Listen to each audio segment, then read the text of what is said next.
Master-R6, the default site for lair, and one that some people still get wrong just because the map is so new. Very first thing, an A site, master office, these two walls here. These are externals, so go ahead and reinforce these. Once those are done, go ahead and turn around, reinforce this left wall here, and do a crouch rotate on the right. You have a hole here so that you can help actually fight 90 and put more pressure on anyone coming from that east side, but it's a crouch so that if they push from operational, they can't just sprint into sight and plant in the default. They have to actually slow down and become an easier target. Speaking of operational, these walls over here on the west, head holes on your left, reinforce the right. This just puts a little more pressure on them coming in because now they have to look here. You might be hiding behind this little thing here so you can pop out from the left or the right. It's just this little bit of extra pressure that's going to slow them down and make the execute a little harder to pull off. Coming back into master, two more holes we need to make. You're going to make head holes along this left wall here so that you can actually help fight coming from R6.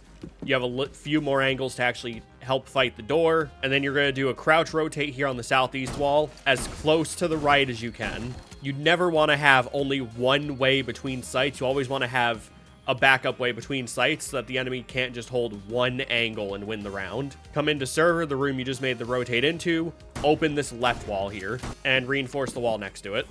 Now you have a rotate to get between sites, and because they're crouch rotates, the enemy can't just take server from this door here and rush into one of the sites. They have to actually slow down and become an easier target again, just like the crouch we made over in Mask. Now that we're in B site, R6, go to these walls here at the northwest, reinforce your left wall, head holes on your right wall, come out into this hall here, and make footholes over here.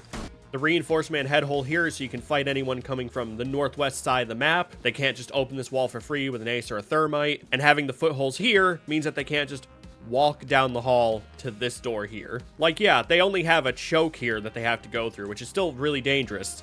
But it's better for you to stop them here than at the choke. You'd rather waste their time at this point than at this point. And then this is sort of optional, but I make it a habit to do it. Footholes along your southeast server wall. When you're playing in server, you can just crouch and take care of anyone coming from the gallery window over in the southeast. But from their perspective, this is a little tedious to fight and try to actually cross through. They would need like a sends wall or smokes. And if they're going to commit sends walls or smokes to this, you can pretty much figure out that they're going to plant in this east side of B site. Probably one of the more advanced default setups, honestly. It does the job. It's just going to need a little more work than if you're trying to do the defaults for, you know, Oregon or Clubhouse or something.